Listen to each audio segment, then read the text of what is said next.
আসসালামু আলাইকুম, কেমন আছেন আপনারা? আপনাদের মাঝে নিয়ে আসলাম আমি নতুন একটা ভিডিও এবং নতুন একটা রেসিপি, একদম নতুন একটা রেসিপি, খেজুরের রুটি। খেজুরের রুটি কিভাবে বানায় পুরো প্রসেসিং দেখবেন, প্রথম থেকে শেষ পর্যন্ত আমার সাথে থাকবেন। এবং আমার ভিডিও যদি ভালো লাগে অবশ্যই আমার চ্যানেলটা সাবস্ক্রাইব করে রাখবেন, রান্নাঘর 01, এবং লাইক কমেন্ট শেয়ার করে দেবেন।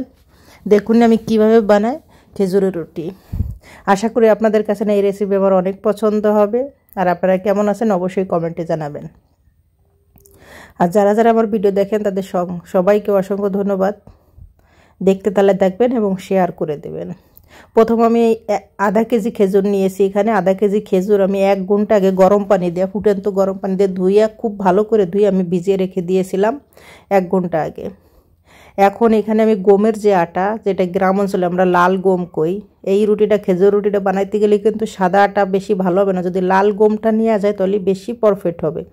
এটা কিন্তু একটা আরবি খাবার, আরবিরা কিন্তু গমের মানে আটার খেজুরের রুটিটা তাদের খুব পছন্দের একটা খাবার। তা আমিও মাঝে সাঝে বানাই, এই জন্য ভাবলাম আপনাদের মাঝে আমি শেয়ার করি। এখানে আমি 3.5 কাপের মতন গমের আটা নিয়েছি, লালটা নিয়েছি আমি, মানে আমাদের হাতের গম যেটা সেটারে আমি নিয়েছি। 3.5 কাপের মতন আটা নিয়েছি, পরিমাণ মতন লবণ দিলাম। খেজুরটা একটু শক্ত শক্ত, এই জন্য আমি ব্লেন্ডার করে সাইডে আমি রেখে দিয়েছি। দেখেছেন আমি দরদরা করে, কিন্তু পানি বেশি আমি দিইনি, পানি ইউজ করব না। ওই খেজুরের মাঠ দিয়েই কিন্তু আমি এই আটাটা, পুরো আটাই খেজুরের মাঠ দিয়ে আমি ছেনবো। এখন আমি পরিমাণ মতন লবণ আর পরিমাণ মতন একটু তেল দিয়ে আমি একটু ময়ন দিয়ে নিতেছি, যাতে আমার রুটিগুলো খুব সফট এবং ক্রিস্পি তো এমনিই হবে, আরও বেশি ভালো। এই জন্য আমি সামান্য একটু ময়ন দিই। ময়ন যদি নাও দেন কোনো সমস্যা নেই, তবে আমি যে পথে বানাই সেই পথেই চেষ্টা করি আপনাদের মাঝে আমি শেয়ার করার জন্য। এবং আমি নতুন নতুন রেসিপি, আমি আর হাতের কাছে থাকা জিনিসগুলোতেই কিন্তু আমি চেষ্টা করি নতুন রেসিপি দেওয়ার জন্য। এখন আমি খেজুরগুলো আমি খুব সুন্দর করে ব্লেন্ডার করে নিয়েছি এবং আঠি উঠি ফেলাই দিয়ে, আঠিগুলো অবশ্যই আপনারা ফেলাই দেবেন। এখন সেই মাঠ দিয়ে কিন্তু আমি এই আটাটা, পুরো আটাটাই এই মাঠ দিয়ে আমি ছানবো। এখানে এক্সট্রা কিন্তু আমি কোনো পানি ব্যবহার করব না, আর এখানে বেশি পানিও কিন্তু ব্যবহার করা যাবে না। আর একটা কথা হচ্ছে, যদি আপনাদের খেজুরগুলো বেশি মিষ্টি যদি না হয়, যদি রুটি যদি মিষ্টি, একটু চিনি আপনি ব্যবহার করতে পারেন সেই হিসাবে। কিন্তু আমার খেজুরগুলো অনেক মিষ্টি ছিল, এই জন্য আমি চিনি ব্যবহার করা লাগে নাই। তো এখানে প্রায় আমার আধা কেজি খেজুর, তো অল্প একটু খেজুর মাড় বেঁচে গেছে, সেটা আমি সাইডে রেখেছি। দেখুন আমি কী করি সেটা দিয়ে, এবং আমি সামান্য একটু তেল দিয়ে আমি এখানে 10 থেকে 15 মিনিট আমি এই আটাটা, দেখুন কত নরম করে সফট করে একটা ডো কিন্তু বানাই নিয়েছি। সামান্য একটু তেল দিয়ে আমি 10 থেকে 15 মিনিট আমি রেস্টে রেখে দেবো। এর ভিতরে আটাটা কিন্তু আমার সেট হয়ে যাবে। দেখেছেন কি সুন্দর একটা কালার আসছে, কিন্তু খেজুর খেজুর একটা কালার আসছে। 10 থেকে 15 মিনিট পর দেখুন আমি ফিরে আসছি, দেখেন কি সুন্দর হয়েছে, আরও বেশি সফট হয়ে গেছে। এখন আমি ছোটো ছোটো করে, আমরা রুটি যে পথে বানাই সে পথেই কিন্তু আমরা লেচি কেটে নেব। এখানে আমি পরিমাণ মতন একটু আটা নিয়েছি, আটা দিয়ে আমি দেখুন কিভাবে আমরা পোয়ারাটা বানাই, পোয়ারাটা শেপেই কিন্তু আমি এই রুটিগুলো কিন্তু বলবো। আপনারা এমনি গোল করে যে রুটি আপনারা রেগুলার আমরা বানাই সে পথে আপনারা রুটি বানাতে পারেন, এবং পোয়ারাটাও বানাতে পারেন। কিন্তু পোয়ারাটা বানালে বেশি টেস্ট আর বেশি, মানে আমি ভিতরে কিন্তু দিয়ে দিলাম ঘি। আমি কিন্তু ঘি ব্যবহার করেছি 1 চামচের মতন, তার ভিতরে উপর দিয়ে একটু ময়দা ছিটিয়ে দিয়ে এখন আমি পোয়ারাটার মতন কিন্তু ভাঁজ করে নিয়েছি 4 কোনা ভাবে। আমি 4 কোনা শেপ দিয়েছি, আপনারা চাইলে 3 কোনাও শেপ দিতে পারেন, এমনি রুটির মতন আপনারা বেলতে পারেন, তাতে কোনো সমস্যা নাই। অবশ্যই ভিতরে একটু ঘি ব্যবহার করার জন্য চেষ্টা করবেন। উপরে যদি ব্যবহার নাও করেন কোনো সমস্যা নাই, কিন্তু ভিতরে একটু ঘি দিলে এটার ঘ্রাণটাই খুব সুন্দর আসে। এমনি তো খেজুরের একটা ফ্লেভার পাবেন, আরও ভিতর থেকে আরও বেশি সফট হয়ে পড়বে। আমি আপনাদের সুবিধার জন্য আমি এক এক করে দেখাই দিতেছি কীভাবে আমি বলতেছি। আর এই রুটিগুলো কিন্তু বেশি পাতলাও করা যাবে না, বেশি মোটাও রাখা যাবে না, একদম মিডিয়াম। দেখুন আমি কিন্তু বেশি মোটা পাতলাও রাখিনি এবং বেশি মোটাও কিন্তু করিনি। আমার সব কুড়া রুটি আমার দেখুন 4 কোনা শেপে আমার হয়ে গেছে। আমি সাইডে রেখে দিয়েছি, সবগুলো একবারে আমি বানাই রেখে দিয়েছি। এখন আমি যে সেই খেজুরের যে একটা মাঠডুক আমার ছিল, ওখানে মানে 100 গ্রামের মতন ছিল, সেটুক দিয়ে আমি 1 গ্রাম, মানে একটা সস আমি বানাই নিয়েছি। আমি প্রথম দিয়ে দিয়েছি 2 চামচের মতন চিনি। এই চিনিটা গলিয়ে আমি সুন্দর একটা কালার আনার জন্য একটু ক্যারামেল করে নেব। আপনারা চাইলে নাও করতে পারেন। আমি এই খেজুর রুটির সাথে আমি এই পথে এই ক্যারামেলটা পছন্দ করি, অনেক লাইক করে দিয়ে, এই জন্য আমি এই ক্যারামেলটা বানিয়ে নিলাম, তাও খেজুরের মাঠ দিয়ে। অবশ্যই খেজুর দিয়ে করতে হবে। দেখুন খুব সুন্দর একটা কালার চলে আসছে। কিন্তু এই পর্যায়ে কিন্তু আমি দিয়ে দেবো খেজুরের যে মাঠুক আমি রেখে দিয়েছিলাম, সেটুক কিন্তু এই পর্যায়ে আমি দিয়ে দিলাম। দেখুন মশলাটা মানে সুন্দর একটা কালারের জন্য কিন্তু আমি এটা ব্যবহার করি সব সময়। আর এখানে আমি একটু মিষ্টি, যত আমি আর এক্সট্রা কোনো আমি একটু গুড় আমি ব্যবহার করেছি, যাতে ফ্লেভারটা খুব ভালো আসে। আপনারা এটা নাও দিতে পারেন। যত আমি চিনি দিয়েছি তখন আমার গুড়ের কোনো প্রয়োজন নাই, এজন্য সামান্য একটু গুড় আমি দিয়েছি।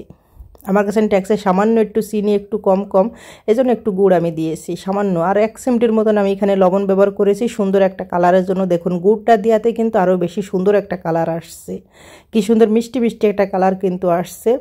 আর এই সসটা এই রুটির সাথে কিন্তু এই সসটা দুর্দান্ত যায়, এত টেস্ট হয় যে মাশাল্লাহ মাশাল্লাহ। যারা একবার এই রুটিটা খাবেন অবশ্যই বানাই খাবেন, অবশ্যই আপনারা বলবেন যে এই রুটিগুলো কেমন। এটা কিন্তু আরবিদের খাবার, খুব জনপ্রিয় একটা খাবার। দেখুন আমি রুটিটা এখন বলে নিতেছি এক এক করে। দেখুন আমি রুটি কিন্তু পাতলাও করি নেই, বেশি পাতলাও না বেশি মোটাও কিন্তু আমি করি নেই। এই রুটিগুলো যদি আপনারা এই খেজুর রুটি বানায় রাখতে পারেন, এখানে এক্সট্রা কিন্তু কোনো পানি নেই, এখানে গরম পানি বানায় রাখলে আপনারা নিচের পক্ষে নর্মালে মানে বাইরে রেখেও আপনারা 1 সপ্তাহ এটা গরম করে খেতে পারবেন। দেখুন আমার সসটা কিন্তু কি সুন্দর হয়েছে মাশাল্লাহ, খুব সুন্দর একটা কালার আসছে। আর এই সসটা কিন্তু এই রুটির সাথে কিন্তু দুর্দান্ত যায়, আর অনেক টেস্টি একটা খাবার, তাও খেজুরের সস। এটাই মেন। আর আমি সবসময় এই পথেই তৈরি করি, আর আপনাদের মাঝে শেয়ার করলাম যে এই পথে আমি শেয়ার করলাম। অন্য পথে আমি শেয়ার করতে পারতাম কিন্তু না, আমি যেটা করি সেটা আমি উপর থেকে, আপনারা যদি ঘি তেল কোনোটা দিতে যদি না চান তাও না দিতে পারেন, কিন্তু আমি সামান্য দেই এবং দেই না, আমি অল্প করে দিতেছি, কেন কি রুটিতে উপর থেকে কোনো তেল দেওয়ার কোনো প্রয়োজন নেই। তারপরে আমি সামান্য একটু ঘি দিতেছি সুন্দর একটা ঘ্রাণের জন্য। এমনি তো খেজুরের খুব সুন্দর একটা, যখন আমি বানাইছি খেজুরের মশলা খুব সুন্দর একটা কিন্তু ঘ্রাণ বের হয়েছিল।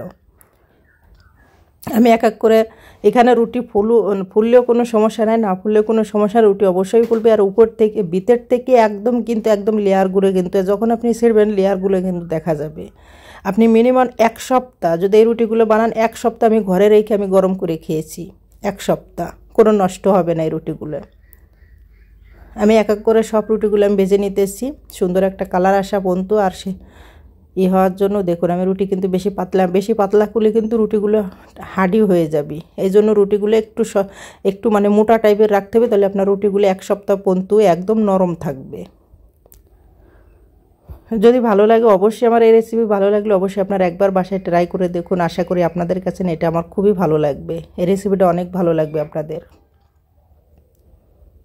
আমি এক এক করে সব রুটিগুলো একই পদ্ধতিতে সবগুলো রুটি আমি সেঁকে নিতেছি, আর সামান্য পরিমাণ মতন একটু ঘি দিতেছি। আর আপনারা চাইলে দিতেও পারেন নাও পারেন, কোনো সমস্যা নাই।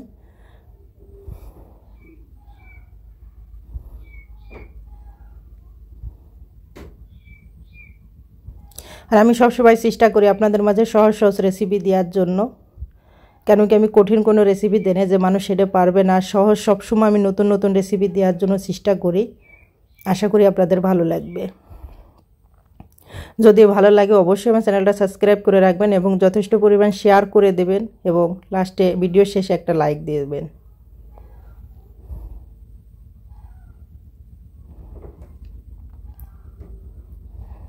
আমার প্রতিটা রুটি কিন্তু ভিতর থেকে কিন্তু ফুলে উঠতেছে, ফুলে উঠলে কিন্তু যত এটা আপনার খেজুরের রুটি, দেখুন খেজুরের ভিতরে কিন্তু একটা থাকে, ওই উপরে যেটা ওটার কি বলে, খেজুরের উপরে যে স্কিন থাকে সেটার জন্য রুটি কোনো সময় ফাইটে যায়, এটা সেটাই কিছু হবে। দেখুন কতটা সফট আর এতটা নরম তুলতুলে হয়, বলার কোনো ভাষা নেই। এই জন্যে আপনারা একটু হার্ডি হলে 1 সপ্তাহ পর্যন্ত মিনিমাম রেখে খেতে পারবেন। আপনারা সবাই সবসময় ভালো থাকবেন, সুস্থ থাকবেন। আল্লাহর কাছে দোয়া করে আল্লাহ সবাইকে ভালো রাখুক, সুস্থ রাখুক। আর আপনারা আমার ভিডিওগুলো দেখবেন এবং শেয়ার করে দেবেন। কেমন লাগলো সেটাও আপনারা কমেন্টে জানাবেন, আমার এই রেসিপি কেমন লাগলো সেটাও অবশ্যই জানাবেন। এবং সবসময় আপনারা আমার পাশে থাকেন, নতুন নতুন আপনাদের সহযোগিতার জন্য আমি নতুন নতুন ভিডিও আনার জন্য চেষ্টা করি। সবাই ভালো থাকেন, সুস্থ থাকেন, আল্লাহ হাফেজ।